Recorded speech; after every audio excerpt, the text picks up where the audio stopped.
सात भाई एक बहन की कहानी। बहन को मारकर खा गए भाई। एक राजा के सात बेटे और एक बेटी थी जो खुशी खुशी अपना जीवन बिता रहे थे। सात भाई बहनों में इकलौती छोटी बहन बहुत ही शांत स्वभाव, आज्ञाकारी एवं संस्कारी थी। उनमें सबसे बड़े भाई का विवाह हो चुका था। सातों भाइयों में सबसे छोटा भाई एक आंख से अंधा था। छोटे भाई के दिल में अपनी इकलौती बहन के लिए बड़ा प्यार एवं लगाव था। एक दिन बड़े राजकुमार अपनी पत्नी और अपने छोटे भाइयों को साथ लेकर अपने खेतों में काम करने चले गए। क्योंकि उस जमाने में खेती बाड़ी आपसी सहयोग से हुआ करते थे। सभी लोग खेतों में काम करने जाने से पहले अपनी छोटी बहन को खाना बनाने का आदेश देकर घर से निकलते हैं। सातों राजकुमार की बहन अकेले घर पर खुशी खुशी सबके लिए खाना बनाने के लिए जंगल से सरौटी साग को तोड़कर लाती है और बड़े प्यार से सरौटी साग की सब्जी बनाने से पहले बैठी सब्जी फल आदि काटने का औजार से साग को काटने लगती है। इसी दौरान वह अपनी उंगली भी काट बैठती है और रक्त की एक तेज धार निकलने लगती है, जिससे उसका पूरा हाथ खून खून हो जाता है। तब राजकुमारी सोचने लगती है कि क्या करूं? अगर घर के दीवार में खून को पोंछूंगी तो भैया लोग देख लेंगे और चिंता करेंगे, और यदि अपने कपड़ों में पोंछूंगी तो भाभी खून लगा कपड़ा देखकर माहवारी समझ लेंगी, खाना नहीं खाएंगी। राजकुमारी इस डर से सब्जी पकाने वाले छाता साग में सारा खून को पोंछकर खून को बहने से रोकती हैं। फिर इसी खून लगे साग को सब्जी बनाती हैं। जब उसके सारे भाई और भाभी अपने खेतों से लौटते हैं, तो छोटी बहन हमेशा की तरह सभी के लिए साफ थाली में खाना और मिट्टी के लोटे में पीने के लिए पानी देती है, और सभी एक साथ खाना खाते हैं और पके हुए साग को खाकर खाने की जमकर तारीफ करते हैं। और वे सब अपनी बहन से पूछते हैं कि बहन, तुम्हारे द्वारा बनाया हुआ यह साग बहुत बार खाए हैं, परंतु आज की बनी सब्जी का स्वाद बहुत ही अद्भुत लगा। बताओ ना कैसे और क्या-क्या मिलाकर इतना स्वादिष्ट सब्जी बनाई हो। पहले तो राजकुमारी डर से सहम गई, कहीं भाइयों को पता न चल जाए कि मेरे हाथ की उंगली कट गई है। फिर वह थोड़ा सोचकर बोलती है, कुछ नहीं भैया, जैसा हमेशा की तरह सब्जी पकाती हूँ, वैसे ही तो बनाई हूँ। राजकुमारी अगले दिन सातों भाइयों के अनुरोध पर फिर एक बार वही छाता साग की सब्जी बनाती है, परंतु भाइयों को पिछले दिन के जैसा स्वाद नहीं मिलता। फिर ऐसा ही अनुरोध 3-4 बार हुआ, लेकिन खून लगे साग का स्वाद उनके मन मस्तिष्क से उतर ही नहीं रहा था। असलियत जानने की जिज्ञासावश सातों भाई और भाभी ने उससे उस दिन के खाने का तरीका जानने का जिद करने लगे। मजबूरन राजकुमारी को सारी घटना बतानी पड़ी। सच्चाई मालूम होने पर पांचवा भाई, जो बहुत ही लालची किस्म का था, उसने बाकी भाइयों से कहा कि बहन का खून इतना स्वादिष्ट लगा तो इसका मांस कितना स्वादिष्ट होगा। यह बोलकर सभी भाइयों के बीच चर्चा करने लगता है। सबसे छोटे भाई को छोड़कर बाकी भाइयों राजकुमारी को मारकर उसका मांस खाने को राजी हो गए थे। मांस खाने की सोचकर उन सभी के मुंह से लार टपकने लगता है। भाइयों के मन में स्वादिष्ट खाना खाने के लिए वे कितना लालची बन गए, इसका आभास राजकुमारी को हो गया कि किस प्रकार उसके भाई उनकी मांस खाने की लालसा रखते हैं।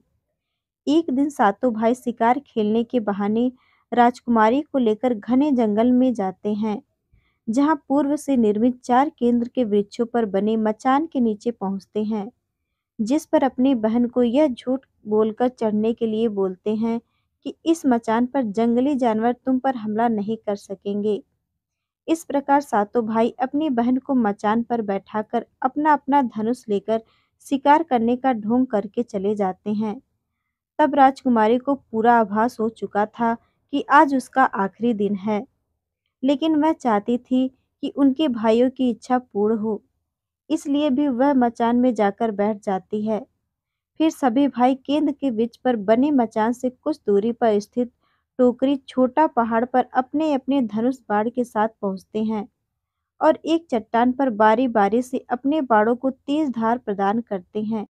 टोगरी के ऊपर सबसे पहले बड़ा भाई अपने तीर को चट्टान में धार करता है और अपनी बहन पर धनुष से निशाना लगाकर तीर छोड़ता है। तभी राजकुमारी पूरी बात को समझ जाती है कि भाइयों का क्या इरादा है और अपनी मातृभाषा में गीत को गाने लगती है। बिंदु बिंदु दादा छाती तइक तइक, अर्थात जान से मारना ही है दादा साहब तो तीर को सीधे मेरे छाती में वार करो, इधर उधर तीर क्यों चला रहे हो। फिर सभी भाई बारी बारी से अपने तीर की धार को तेज करते हैं और राजकुमारी पर निशाना लगाकर तीरों को छोड़ते हैं। छहों भाइयों का निशाना खाली जाता है और सातवां भाई जो सबसे छोटा था वह तीर चलाने से इनकार कर देता है क्योंकि उसे अपनी छोटी बहन से बहुत लगाव था और धनुष बाण चलाने में सातों राजकुमारों में सबसे निपुण था। राजकुमारी जानती थी कि उनके सातों भाइयों में सबसे छोटा भाई दादा बाकियों की तरह लालची नहीं है। छहों भाई छोटे भाई पर पूरा दबाव डालते हुए आदेश देते हैं कि अगर वह तीर नहीं चलाएगा तो बहन की तरह उसे भी मार देंगे। फिर छोटा राजकुमार उदास मन के साथ तीर को थोड़ा ही धार कर दूसरी दिशा में तीर को छोड़ने की कोशिश करता है और तीर को धीरे से छोड़ता है। राजकुमारी हर बार की तरह इस बार भी वही गीत गाती है। बिंदु बिंदु दादा छाती तइक तइक। इतने में छोटे भाई का तीर सीधे राजकुमारी के सीने को छेद कर देता है और राजकुमारी की आत्मा शरीर से अलग हो जाती है और उसकी आत्मा उसी स्थान पर भटकने लगती है। तभी वह देखती है कि उसके शरीर का मांस खाने के लिए उसके भाई कैसे लालच करते हैं और सबसे छोटे राजकुमार को जबरदस्ती मार पीट कर उसके शरीर को काटने का आदेश देते हैं। बहन के मांस को पकाने के लिए बहुत सारी सूखी लकड़ी लाने के लिए छोटे राजकुमार को जंगल भेजा जाता है। छोटा भाई जंगल में खोज खोज कर ढेर सारा लकड़ी जमा करता है और सोचता है कि कैसे इतना सारा लकड़ी को ले जाऊंगा। दादा जो रस्सी दिए हैं वो भी 7 टुकड़ों में दिए हैं। उन्हें जोड़ने पर भी यह रस्सी इन लकड़ियों को नहीं बांध पाएगा। देर होने के डर से राजकुमार उदास होकर रोने लगता है और उसकी आंखों से आंसू धरती में गिरने लगता है। वह अपनी बहन को याद करके रो ही रहा होता है कि तभी एक नाग देवता वहां आते हैं और पूछते हैं कि क्यों रो रहे हो राजकुमार। वह इधर उधर देखता है किंतु कोई भी नजर नहीं आता है। फिर राजकुमार को नाग देवता दिखते हैं और राजकुमार नाग देवता को अपनी पूरी आप बीती सुनाते हैं। फिर नाग देवता उससे कहते हैं, मैं लकड़ी में रस्सी की भांति लिपट जाता हूँ और तुम जैसे ही लकड़ी वहां रखोगे तो मैं धीरे से निकल जाऊंगा। और राजकुमार ऐसा ही करते हैं। सभी बड़े भाई यह देखकर चकित रह जाते हैं कि कैसे उनका छोटा भाई रस्सी के 7 टुकड़ों होने के बावजूद भी जंगल से इतना सारा लकड़ी लेकर आता है। तत्पश्चात वे लोग अपने छोटे भाई को पानी लाने के लिए एक घड़ा में 7 छेद कर भेज देते हैं। छोटा राजकुमार पानी लाने के लिए एक छोटा कुआं में जाता है और घड़े में पानी भरता है, परंतु उसमें छेद होने के कारण सारा पानी गिर जाता है और राजकुमार वहीं बैठकर सोच सोच कर रोने लगता है कि बिना पानी के वापस जाऊंगा तो बड़े भैया लोग मारपीट करेंगे। यह सारी घटना को दाढ़ी के मेढक, केकड़ा और मछली सुन व देख रहे थे और वे तीनों राजकुमार को रोता देखकर पूछते हैं कि क्यों रो रहे हो। फिर राजकुमार उन्हें अपनी आप बीती को विस्तार से बतलाता है और कहता है कि मैं अपनी प्यारी बहन के शरीर का मांस कैसे खा सकता हूँ, नहीं खाऊंगा तो बड़े भैया लोग मारपीट करेंगे। तब मेढक कहता है कि तुम परेशान मत हो, हम सब मेढक घड़ा के छेद में चिपक जाते हैं। फिर मछली और केकड़ा बोलते हैं कि तुम हमें लेकर चलो, तुम्हारे भाई जब राजकुमारी के मांस को खाएंगे तब तुम मछली को खाना और जब वे हड्डी को खाएंगे तब तुम केकड़ा को खाना। बड़े भाइयों को शक नहीं होगा। फिर राजकुमार ने बिल्कुल वैसा ही किया जैसे केकड़े और मछली ने कहा था।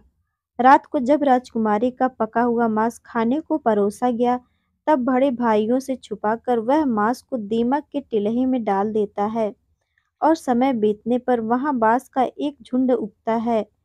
इस घटना के वर्षों बाद एक भीख मांगने वाला जोगी उस बसौदा के पास से गुजर रहा था और वह सुंदर सुंदर बांस की बुद्धा को देखकर सोचता है कि अगर इतने सुंदर बांस की केंद्रा बनाया जाए तो कितना सुरीला धुन निकलेगा।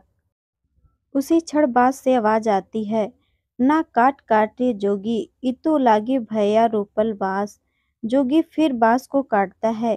जोगी इसी उद्देश्य से एक मोटा बांस का टुकड़ा काट कर ले जाता है कि इस बांस का आवाज इतना सुंदर है, यदि केंद्रा बनाएंगे तो कितना मधुर आवाज निकलेगा। और जोगी इस बांस से एक सुंदर केंद्रा का निर्माण करता है। इस केंद्रा से इतनी मधुर ध्वनि निकलती है कि जोगी जहाँ जहाँ भी इसे बजाता है, इसके ध्वनि से लोग मंत्रमुग्ध हो जाते थे। एक दिन जोगी घूमते घूमते बड़े राजकुमार के घर पहुंचता है और अधिक धन के लालच में जोगी जोर जोर से केंद्रा बजाना शुरू करता है।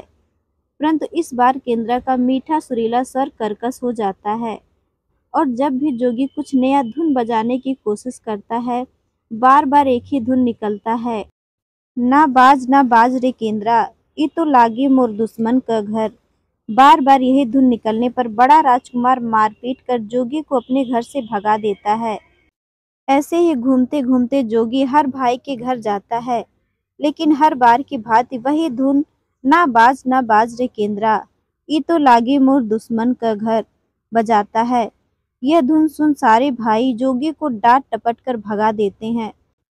सबसे अंत में जोगी छोटे राजकुमार के घर पहुंचता है। छोटे भाई के घर आंगन में प्रवेश करते ही केंद्रा खुद ही बजने लगता है, जोर जोर से बाज रे केंद्रा, ई तो लागे मोर छोट भैया का घर। बड़ा ही मधुर मीठे स्वर का धुन सुनकर छोटा राजकुमार चंद्राकर मोहित हो जाता है और यह धुन सुनकर छोटे राजकुमार से रहा नहीं गया और जोगी से केंद्रा की मुंह मांगी सोने की मोहरें देकर उसे खरीद लेता है तथा जोगी को अच्छे से मेहमान नवाजी कर अच्छे से विदा कर दिया जाता है। धीरे धीरे समय बीतता है और छोटे राजकुमार अपने काम से कुछ दिनों के लिए बाहर जाते हैं। जब वह वापस लौटता है तो देखता है कि उसका कमरा बहुत सुंदर ढंग से सजा हुआ है और घर के सारे बर्तन अच्छे तरीके से रखे हुए हैं। तब छोटा राजकुमार सोचता है कि हमेशा मेरे कमरे की साफ सफाई घर के नौकर करते हैं, लेकिन कभी भी इतना सुंदर सजाया नहीं गया है। फिर राजकुमार अपने नौकरों से पूछताछ करते हैं कि मेरे कमरे को इतना सुंदर किसने सजाया है। नौकरों के मना करने पर राजकुमार सोचते हैं शायद कोई भाभी आई होंगी और मेरे कमरे को सजा कर गई होंगी। जब भी राजकुमार घर से बाहर काम के लिए जाते हैं, यही घटना हर बार देखने को मिलती है और लगातार होने के कारण राजकुमार के मन में जानने की जिज्ञासा उमड़ने लगी कि आखिर मेरे घर को इतने सुंदर ढंग से कौन सजावट करता है। वह अपने भाइयों तथा भाभियों से भी पूछता है और वे लोग भी सजावट करने की बात से साफ मना कर देते हैं। एक दिन राजकुमार सच्चाई पता लगाने के लिए किसी काम का बहाना कर बाहर जा रहे हैं, बोलकर निकलते हैं और छुपकर पुनः वापस आकर अपने कमरे में रखे खजूर के गोल मोड़े हुए चटाई के अंदर छुप जाते हैं। कुछ समय इंतजार के बाद राजकुमार देखते हैं कि एक खूबसूरत सी लड़की केंद्रा से निकलकर कमरे के अंदर आती है और सारे कमरे की साफ सफाई कर वापस उसी केंद्रा में समा जाती है। यह देख राजकुमार की आंखें खुली की खुली रह जाती हैं, क्योंकि उस लड़की की शक्ल राजकुमार की छोटी बहन के जैसी होती है। राजकुमार अगले दिन फिर से एक बार उसी प्रकार छुप जाते हैं और जैसे ही वह सुंदर लड़की पूरे कमरे की साफ सफाई का काम खत्म कर वापस केंद्रा में जाने वाली होती है, तब छोटे राजकुमार उस लड़की का हाथ पकड़ लेते हैं और तुरंत केंद्रा को जला देते हैं, जिसके बाद वह लड़की हमेशा के लिए मानव रूप में परिवर्तित हो जाती है और दोनों भाई बहन खुशी खुशी अपना जीवन जीते हैं। आज भी हर गांव में आषाढ़ी पूजा के दिन बकरा कटता है और पूरे गांव के घरों में प्रसाद स्वरूप बकरा का मांस खाया जाता है और सतबैनी नामक पूजा स्थान पर वही सरौटी साग को चढ़ाया जाता है।